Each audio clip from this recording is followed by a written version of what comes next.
오늘 말씀은 출애굽기 3장 4절과 5절의 말씀 본문으로 모세를 부르신 하나님이라는 제목으로 함께 말씀을 나누겠습니다. 제가 언젠가 양떼 목장을 한번 갔는데 그 양떼 목장 관리하시는 분들을 통해서 이야기를 들은 바는 양떼들에게도 우두머리가 있다고 합니다. 그런데 이 우두머리가 성격이 온순하고 통솔력이 있으면 양들이 모두 온순해지고 주인의 말을 잘 따른다는 것입니다. 그런데 우두머리가 성격이 난폭하고 들이받고 하면 다른 양들도 그 우두머리를 따라서 패싸움을 하고 양떼 목장은 통제가 안 된다는 것입니다. 그래서 목장에서 양떼를 돌보는 분들이 평상시에 양떼들을 잘 지켜보고 있다가 성격이 온순하고 통솔력이 있을성 싶은 양들을 골라서 우두머리감으로 키운다는 것입니다. 뿐만 아니라 그러한 우두머리에게 혹은 철 모르는 그러한 그 성격 안 좋은 양들이 혹은 지도자에게 대들거나 들이받고 하면 주변의 고참 양들이 합세해서 그 지도자 우두머리를 도와서 난폭한 기질의 양들을 응징을 하고, 그래도 안 될 때는 양 돌보시는 분들이 억지로 격리시킨다는 그러한 이야기를 들었습니다. 우두머리가 통솔력이 있고 또 그리고 온순하고 그 양떼들을 잘 지도해 나가면 목장에 평화가 오고 그리고 양들이 평안한 가운데 그 목장을 유지할 수 있다는 것입니다. 그런데 사람이 살아가는 사회생활도 마찬가지입니다. 정치도 마찬가지고 사업도 마찬가지고 종교도 가정도 마찬가지입니다. 뿐만 아니라 국가도 반드시 그 단체를 이끌어가는 지도자가 있어야 되는 것은 틀림이 없는 것입니다. 그런데 만일 그 지도자가 폭군이라면 그 단체는 우왕좌왕하면서 국가가 바른 길로 나갈 수가 없습니다. 국민들은 인권을 유린당하고 말 것입니다. 공산당이 지배하는 북한이나 중국이나 러시아와 같은 국가는 바로 그런 국가들입니다. 백성들이 자유를 잃어버리고 통제사회에서 인권을 유린당하고 살고 있는 것입니다. 여러분, 우리가 이번에 국회의원 선거를 합니다. 대통령도 잘 뽑아야 하지만 국회의원을 잘 뽑지 못한다면 검수완박처럼 국회의원들이 법을 마음대로 뜯어고치고 폭군처럼 행동하는 그런 일들이 또 벌어질 수 있기 때문입니다. 우리나라는 아직도 북한 공산당하고 전시 상태에 놓여져 있습니다. 언제 무슨 일이 일어날는지 모릅니다. 지금도 북한은 끊임없이 미사일을 쏩니다. 핵무기로 위협을 하고 있습니다. 어느 순간에 어떤 돌발적인 사건이 일어날는지 알 수 없는 전쟁 휴전 상태에 있는 것이 대한민국의 처지입니다. 그렇기 때문에 반공정신이 투철하고 자유민주주의를 사랑하고 애국할 수 있는 사람을 국회의원으로 선출해야 하는 것입니다. 대통령은 물론이지만 국회의원의 역할이 오늘날 삼권 분립되어진 이 대한민국의 처지에서는 너무나도 소중하고 중요한 일이기 때문입니다. 하나님을 두려워하는 자를 이번에 뽑을 수 있도록 기도할 수 있기를 바랍니다.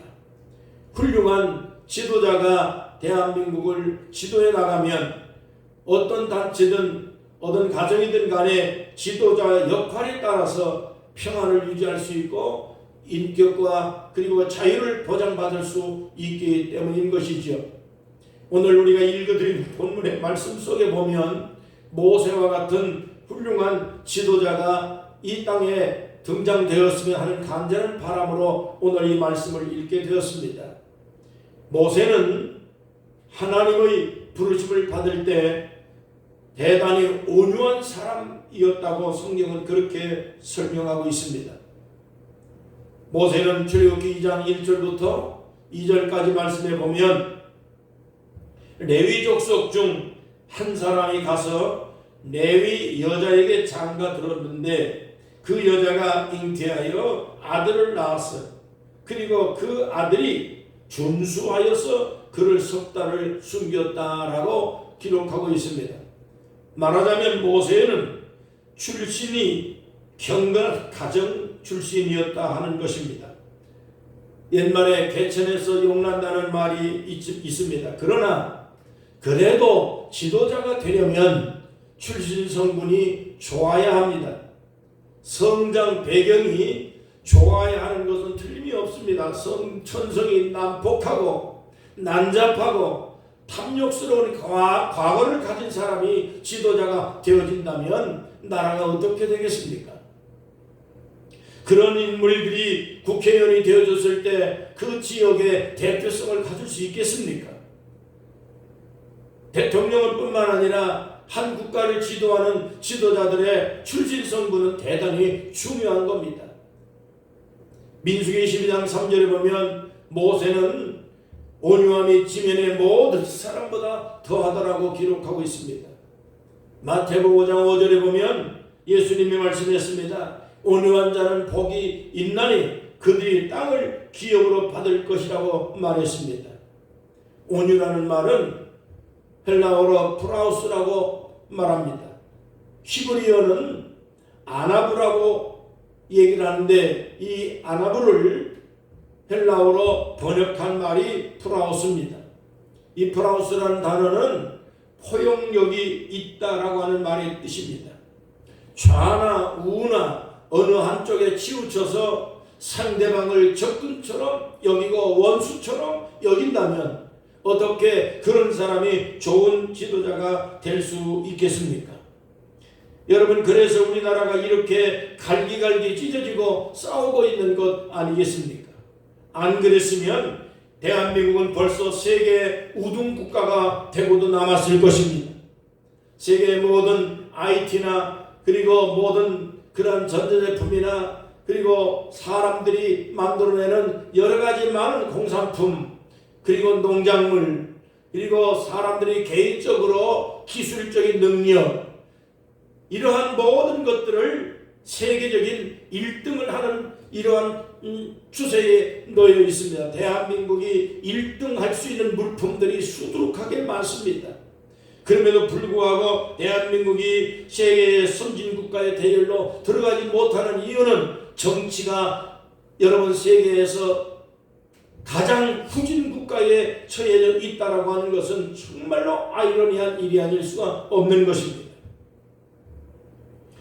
여러분, 모세는 하나님이 인정하는 온유한 사람이었습니다. 그렇게 말 안 듣고 원망과 불평하고 심지어는 모세 지도권을 인정하지 않고 반역을 일으키고 탄핵을 하고 죽이려고 대들었습니다. 민수기 16장에 보면 반역하는 무리들의 모습이 잘 기록되어 나와 있습니다. 그런데 그럼에도 불구하고 모세는 그런 백성들을 이끌고 40년을 광야길을 헤쳐 나온 것 아니겠습니까? 여러분, 난세에 영웅난다고 했습니다. 시대의 상황에 맞는 인물이 등장한다는 말의 뜻입니다. 그렇기 때문에 지금 이 나라에는 모세와 같이 온유한 지도자가 필요합니다. 온유한 사람, 브라우스, 히브리어로 아나브라고 하는 좌우에 치우치지 않는 사람, 자기를 핍박하고 탄핵하려고 하는 사람들까지도 허용하고 지도해 나갈 수 있는 넓은 아량이 있는 지도자, 자유를 사랑하고 민주주의를 지킬 수 있는 그러한 아량이 있는 지도자를 이번에 국회를 통해서 선출이 돼서 거꾸로 가고 뒤집어진 대한민국에 대한 이 모든 정치적 상황과 그리고 사회적인 여러 가지 갈등의 상황들이 잘 봉합돼서 평화로운 대한민국, 하나님이 축복하는 세계 민족으로 나아갈 수 있는 기회를 삼았으면 좋겠습니다. 둘째로, 모세는 하나님 앞에서 신발을 벗었다고 했습니다. 모세는 바로 딸 공주의 양자로 입양이 되어서서 왕궁에 들어가 40년 동안 이집트의 문물을 익히고 당시 최고 특혜를 받고 교육을 받았습니다. 아마 그대로 살았다면 모세는 이집트의 왕이 되었을 것입니다. 그러나 본의 아니게 모세는 살인죄를 저지르고 왕궁에서 쫓겨나게 됐습니다. 미디안 광야로 도망친 모세는 미디안 여자와 결혼해서 장인 이드로의 집에 얹혀 살게 되어졌습니다. 40년 동안 목동으로 살았습니다. 어느 날 양떼를 몰고 호렙산이라고 하는 시내산 기슭에 이르게 되었습니다. 그런데 보니까 산 기슭에서 떨기나무에 불이 붙었는데 그 불이 꺼지지 않고 계속 타고 있는 것이었습니다. 그래서 모세는 무슨 일인가 궁금해요 가까이 가서 보려고 했습니다. 그런데 그때에 하나님의 음성이 들렸습니다. 모세야 모세야 하시네. 그가 이르되 내가 여기 있나이다. 하나님이 이르시되 이르러 가까이 오지 말라. 내가 선 곳은 거룩한 땅이니 내 발에서 신을 벗으라고 말씀하고 있는 내용이 오늘 본문의 말씀입니다. 여러분, 하나님께서 모세에게 말씀했습니다. 내가 선 곳은 거룩한 곳이니 내게 신발을 벗으라고 말합니다. 신발은 그 당시에 신분을 상징하는 표였습니다. 당시의 사람들은 종이나 하인들은 신발을 거의 신지 않았습니다. 신분이 높은 사람이나 귀한 사람들은 값지고 멋진 신발들을 신고 다녔습니다. 지금으로 말하면 명품을 말하는 것이겠죠. 그것을 벗는다는 것은 자기의 신분을 포기한다는 것을 의미합니다. 자기의 귀한 직분을 포기하고 자기의 권한을 포기한다는 의미를 담고 있는 것이 바로 신발을 벗는다는 겁니다. 그러니까 하나님이 모세에게 신발을 벗으라고 하신 말씀은 내가 가진 모든 것을 다 포기하라는 것입니다. 자기의 권리와 자기의 주장을 다 내려놓으라는 것이지요. 여러분, 그래서 결국에 모세는 자기가 갖고 있던 과거의 모든 이집트의 왕좌라고 하는 그러한 생각도 버려야 되고 세상의 권리를 누렸던 모든 이집트의 권력과 영화와 그러한 모든 그런 신분조차도 완전하게 포기하고 내려놓아야만이 하나님이 쓰실 수 있는 지도자감이 될 수 있다고 하는 그러한 암묵적인 말씀이 이 말씀 속에 포함되어 있는 것입니다. 여호수아 5장 15절과 이사야 20장 2절의 말씀에 보면 여호수아도 신발을 벗으라고 하는 하나님의 말씀을 받았습니다. 이사야 선지자도 하나님의 부르심을 받을 때 신발을 벗으라고 하는 말씀을 들었습니다. 지도자는 신발을 벗어야 됩니다. 자기의 누릴 것, 자기가 행사할 수 있는 권한과 권리와 그러한 모든 욕심과 탐욕을 가지고 지도자가 될 수는 없기 때문인 것입니다. 빌립보 3장 8절 보면 바울 사도가 이렇게 말했습니다. 당시에 최고의 권력을 가진 사람이었습니다. 학문을 가진 사람이었습니다. 바울 사도를 따라갈 수 있는 그러한 능력자가 많이 없었습니다. 최고의 인물이었습니다. 그러나 하나님의 부르심을 받았을 때 바울은 말했습니다. 나의 모든 것을 배설물처럼 다 버렸다라고 고백을 했습니다. 이처럼 우리는 하나님 앞에서 신발을 벗어야만이 하나님 앞에 쓰임받을 수가 있습니다. 세상의 권세, 신분, 지위를 벗어야 됩니다. 하나님 앞에서 신발을 벗고 하인처럼 섬기는 자세를 가져야 하나님이 쓰시는 하나님의 종으로 지도자로 세움받을 수 있다는 것입니다. 여러분, 기독교는 낮아짐의 종교입니다. 기독교는 섬김의 종교입니다. 그래야만이 거룩함이 나타나고 그래야만이 하나님의 영성이 나타날 수가 있는 것입니다. 베드로전서 1장 16절과 레위기서 11장 45절에 보면 내가 거룩하니 너희도 거룩하라고 말씀했습니다. 다시 말하면 거룩이라고 하는 말은 섬길 때 나타나는 현상입니다. 섬겨야 거룩하게 된다는 얘기입니다. 섬긴다는 말을 아바드라고 하는 말로 표현됩니다. 아바드라는 말의 표현은 서비스한다 혹은 제사 드린다는 말의 뜻입니다. 그래서 우리가 드리는 예배를 영어로는 서비스한다 그럽니다. 다른 말로는 워십이라고도 얘기를 합니다. 다시 표현을 하면 섬긴다는 것 그 자체가 바로 예배입니다. 목사도 성도들을 섬겨야 됩니다. 목사가 권력을 가지고 권한을 누리려고 하면 하나님의 정으로서의 지도자 역할을 감당할 수가 없을 것입니다. 섬기지 않으면 지도자가 될 수가 없습니다. 장로도 권사도 더 많이 섬기는 사람이 되어야 합니다.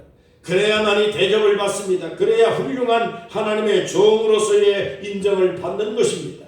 히브리서 3장 5절에 보면 모세는 하나님의 집에서 사환으로 충성했다고 기록하고 있습니다. 모세가 아무리 위대한 인물이라 하더라도 역시 모세는 하나님의 집에서 사환에 불과하다는 것을 모세는 스스로 깨달았다는 것이죠. 모세는 그래서 평생 동안 하나님의 집에서 사환으로 일했다고 그랬어요. 사환이라는 말은 종이라는 뜻이죠. 하인이라는 뜻입니다. 머슴과 같이 하나님을 섬기고 예수님을 주인으로 섬겼다는 그런 의미 말씀입니다. 여러분, 교회의 주인은 예수 그리스도입니다. 교회는 목사가 주인일 수도 없고 장로가 주인일 수도 없고 헌금을 많이 했다고 주인일 수도 없고 오래 다녔다고 주인일 수도 없습니다. 아니면 많은 그러한 헌신과 봉사를 하고 했다 해도 교회의 주인은 예수 그리스도입니다. 그렇기 때문에 교회 안에서 우리는 더 부지런히 섬기고 부지런히 헌신하고 봉사하는 그러한 삶을 살아가는 그 사람을 하나님은 지도자로 인정하는 겁니다. 그러한 사람이 영성이 거룩해지는 겁니다. 그런 사람을 우리는 좋은 신앙인이라고 표현을 하는 것입니다. 마태복음 20장 28절입니다. 예수님이 말씀합니다. 나는 이 세상에 섬김을 받으려고 온 것이 아니라 섬기려고 왔다고 말했습니다.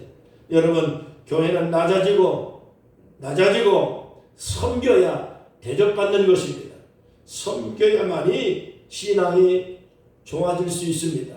영성이 강해지고 영성이 좋아지고 영권이 주어지고 그렇게 할 수 있는 것은 아무리 금식을 하고 매달려 우리가 기도하고 또 철야를 하고 성경을 100번 1000번을 안다 해도 섬기고 봉사하고 겸손하지 못한 사람을 하나님은 지도자로 인정할 수가 없습니다. 교회도 역시 마찬가지입니다. 우리가 이 세상의 모든 지도도 마찬가지입니다. 백성을 섬기려고 하는 자세가 있으면 그 사람은 지역에서 대접받을 것입니다. 존경받을 수 있는 지도자가 됩니다. 대통령이 권력을 휘두르는 것이 아니라 겸손하고 섬기고 봉사하려고 하는 자기의 신발을 벗어버릴 수 있는 그러한 용기와 포용력을 가지면 온 백성들이 존경하게 될 것입니다. 여러분, 그와 같은 지도자들이 만들어져야 됩니다. 오늘 교회가 그러한 신앙심으로 살아가게 되면 온 땅에서 존경받는 교회가 다시 부흥되는 그러한 회생하는 그러한 역사의 날이 속히 오게 될 것을 확실히 믿습니다. 섬기지 않으면 대접받을 수 없습니다. 봉사해야 되는 어느 모임에 가도 어느 단체에 가도 누구에게 가도 자존심을 다 굽히고 내 신분을 굽히고 내 권한을 내려놓고 섬기려고 하는 자세를 갖게 되면 어느 순간인가 존귀받는 그런 날이 오게 될 수 있을 것이고, 역시 하나님은 그러한 인물들을 통해서 하나님 복음을 선포하게 되는 것입니다. 섬기는 여러분 되시기 바랍니다. 섬기는 것이 결코 그렇게 자존심 나쁜 거 아닙니다. 마음 상하는 거 아닙니다. 여러분 결코 비굴한 거 아닙니다. 예수 믿는 사람은, 기독교는 섬김의 종교입니다. 섬기라고 말씀했습니다. 겸손한 마음으로 다른 사람을 나보다 더 낮게 여기고 더 높이 주고 더 내가 낮아지면 어느 자리에 어느 모임에 가든지 간에 배척받지는 않을 겁니다. 하나님이 키워주시고 하나님이 높여주는 그러한 인물로 지도자로 하나님이 세워주실 것입니다. 세 번째로 모세는 떨기나무 같은 존재라는 사실을 암시하고 있습니다. 하나님은 모세를 만나기 위해서 시내산 떨기나무 가운데 임재하셨습니다. 떨기나무는 광야에서 자생하는 가시덤불입니다. 앙상하고 볼품이 없습니다. 제가 이스라엘에 가서 광야에 가서 그 떨기나무를 보았습니다. 떨기나무는 광야에 흩어져 있는 가시덤불과 같이 아무 나무로도 쓸모가 없는 자풀에 불과합니다. 누구도 거들떠 보지 않는 초라한 나무입니다. 그렇게 처참하고 볼품없고 아무도 관심 없이 버려진 모세에게 찾아오신 분이 하나님이십니다. 3절에 보면 떨기나무에 불이 붙었는데 사라지지 아니한지라 그랬습니다. 얼마나 신기한 광경이면 큰 광경을 보리라, 놀라운 일이라 성경은 이렇게 번역하고 있습니다. 말하자면 희한한 광경이 벌어졌다는 것이지요. 여러분, 하나님 섬기고 그리고 겸손하게 하나님을 우리가 잘 순종하고 낮아지고 봉사하고 하나님을 주인으로 섬기려고 하는 하인의 심정을 갖게 되면 여러분의 인생에 희한한 일이 벌어질 것입니다. 놀라운 역사가 일어날 것입니다. 그것을 보여주는 것이 오늘 이 모세의 이야기입니다. 여러분, 모세의 나이 80입니다. 하나님의 부르심을 받는 나이 80에 여러분, 하나님이 일을 하기에는 너무 늙어버린 나이입니다. 할 수 있는 거라고는 아무것도 없습니다. 양을 치고 처자식을 먹여 살리는 일밖에는 없습니다. 나이 80에 처자식을 먹여 살리기도 벅찹니다. 이집트의 왕자 신분이던 지난 날을 생각하면, 모세는 지금 현재 상황 생각하면 처참한 신세가 될 수가 없습니다. 떨기나무 같은 신세가 되어졌습니다. 스스로 생각해도 한심한 노릇이 아닐 수가 없겠죠. 바로 그 모습이 모세의 모습입니다. 광야에 내쳐져도 광야에 아무도 돌보지 않고 광야에 버려진 떨기나무 같은 신세가 바로 모세의 모습입니다. 여러분, 오늘 이 성경을 읽으면서 오늘 내 모습도 그렇지 않은가? 나의 삶의 모습이 처참하고 버려지고 소외된 떨기나무 같은 그러한 인생을 살아오지는 않았는가? 현재 내가 떨기나무 같은 신세는 아닌가 하는 이러한 반문도 한번 해볼 수 있지 않겠습니까? 그런데 여러분, 생각해보면 세상이 다 나를 외면하고 세상의 모든 사람들이 나를 볼품없이 취급해도 하나님이 나를 부르셨다는 사실을 여러분 감사해야 됩니다.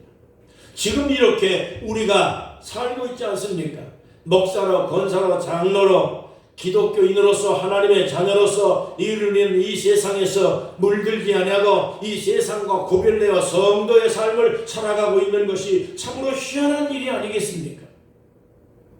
이 세상의 사람들이 다 외면하는데 볼품없는 내 인생의 삶을 생각해보면 지금 내 모습이 희한하고 놀라운 광경이 아닐 수가 없습니다. 저는 가만히 생각해 봤습니다. 이 말씀을 준비하면서 내 모습을 생각해 본 겁니다.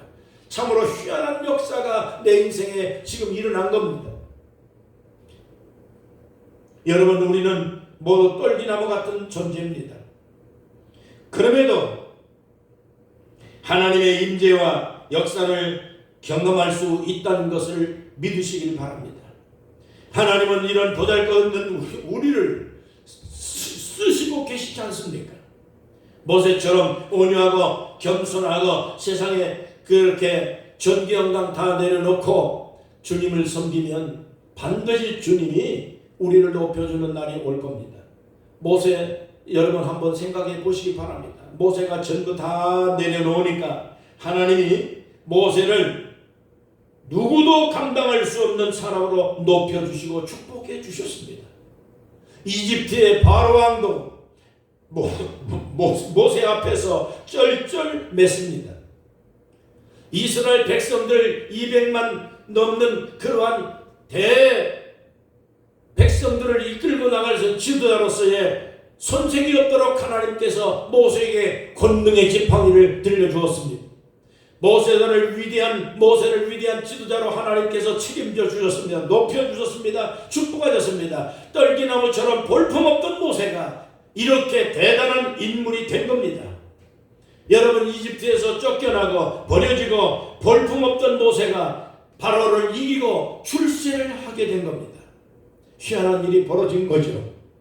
이스라엘 민족의 지도자로 부름받고 바로 앞에 갔을 때 바로가 기가 막혔을 거 아닙니까? 하나님이 그렇게 만들어 놓은 겁니다. 여러분, 사무엘상 2장 7절부터 15절까지 계속 보시면 하나님은 높이기도 하고 낮추기도 하시는 분이라고 말씀했습니다. 하나님은 주기도 하고 살리기도 하고 가난하기도 하고 부여하기도 하고 하나님은 나를 높여주는 분, 하나님은 나를 낮추는 분입니다. 그렇기 때문에 내가 높아지려고 발버둥을 친다고 높아지는 거 아닙니다. 내가 부자 된다고 아무리 발버둥을 쳐도 하나님께서 가난하게 만들면 있던 재물 한순간에 없어지고 날아가는 겁니다. 아무리 높은 자리에 있어도 겸손하지 못하면 하나님이 그 자리에서 내려놓는 겁니다. 여러분, 사울 왕이 하나님의 부르심을 받을 때 얼마나 겸손했습니까? 그럼에도 불구하고 그는 왕이 되고 난 다음에 기고만장하고 하나님 말씀을 듣지 않고 하나님을 주인으로 섬기지 않고 자기가 주인을 되고 자기가 권력을 누리려고 하고 교만했습니다. 하나님의 말씀을 듣지 않습니다. 그리고 결국에 교만한 사울은 악령이 들어가서 왕좌에서 버림받고 여러분 백성들에게 버림받았습니다. 지도자는 겸손해야 됩니다. 지도자는 겸손해야 백성들의 존경을 받습니다. 겸손하고 섬겨야만이 존경받는 것이 그것이 삶의 원리고 하나님의 원리입니다. 여러분, 겸손하십시오. 온유하십시오. 섬기면 절대 망하지 않습니다. 하나님이 높여줍니다. 여러분, 모세는 120살까지 살았습니다. 그런데 신명기 34장 7절에 보니까 그 눈이 청춘 같았다 그랬습니다. 120살까지 사는 날 동안에 모세는 젊음을 유지했습니다. 그리고 뿐만 아니라 끝까지 하나님의 백성들을 인도하고 그래서 지도자로서의 사명을 완전히 다 완수합니다. 하나님이 함께 했기 때문이죠. 여러분, 우리의 인생이 120살까지 살 수 있을는지 우리의 희망사항이지만 모세처럼 조금 더 우리가 기력을 수여하지 아니하고 주의 일을 잘 감당하고 하나님께서 쓰실 수 있는 그러한 지도자로서의 삶을 살고 복음 전도자로서의 살고 설교자로 살고 목사로 장로로 권사로 그리고 이 사회의 지도자로 살아가는 동안까지 모세처럼 120살까지 살되 100살까지 살되 청춘처럼 살아갈 수 있는 축복을 누리시기를 주의 이름으로 축복합니다. 하나님께서 그렇게 만드신 겁니다. 왜 만들어졌습니까? 온유했기 때문입니다. 겸손하고 하나님을 섬겼기 때문이죠. 하나님을 주인으로 섬겼기 때문이죠. 낮추고 자기를 낮추고 하인처럼 낮추고 하나님이 주인이고 예수님이 주인이었습니다. 그래서 주인이 하인을 끝까지 돌보셔 주신 겁니다. 하나님은 우리의 주인이십니다. 내 인생의 주인이십니다. 여러분 우리 하나님을 잘 섬기십시오. 온유한 마음으로 백성을 섬기고 온유한 마음으로 겸손한 마음으로 여러분 모든 사람들을 섬기고 그리고 그렇게 포용하십시오. 그 하나님의 놀라운 축복으로 존귀받는 여러분 되시기를 주님으로 축원합니다. 출세하시고 그리고 돈 많이 벌고 그리고 잘 살고 100살까지 100살까지 우리가 넉넉하게 살 수 있는 힘은 에너지는 어디서 오느냐? 하나님이 함께할 때 오는 겁니다. 하나님이 여러분의 삶의 주인 되시고 그리고 하나님 아버지의 기쁨이 되고 사랑이 되고 인정받는 모세와 같은 인생을 우리가 함께 살아가십시다. 기도하겠습니다. 하나님 아버지, 주님의 놀라운 사랑과 은혜를 너무너무 감사합니다. 떨기나무같이 볼품없고 그리고 버림받고 아무도 관심 없이 살아갈 수밖에 없는 못나고 부족한 우리를 이와 같이 하나님의 존귀받는 귀한 인생 살게 해주셔서 감사합니다. 앞으로 살아가는 날 동안 하나님의 복음에 합당한 하나님의 종이 되게 해주시고 이 사회에 하나님의 거룩한 복음에 영향력을 끼치고 축복을 나눠주고 사랑을 나눠주고 포용하고 온유하고 겸손하게 섬기며 살아가는 하나님의 종들이 다 될 수 있도록 축복해 주시기를 간절히 기도합니다. 어느 곳 어느 인생 살아가는 동안 요셉처럼 120살 산다 해도 청춘처럼 살아갈 수 있는 하나님의 종들이 되게 해주시고 하나님 아버지여 참으로 훌륭하고 자랑스러운 지도자의 인생을 살아가도록 축복하여 주시기 바랍니다. 전능하시고 거룩하신 하나님 아버지, 하나님은 나의 삶의 주인이시고 내 인생의 주인이시고 나는 주님을 섬기는 하나님의 종입니다. 끝까지 주님 은혜 가운데 살고 하나님의 사랑과 축복을 많이 받아서 이웃을 섬기는 귀한 인생 살도록 함께 주옵소서. 예수님의 이름으로 간절히 기도하옵나이다. 아멘.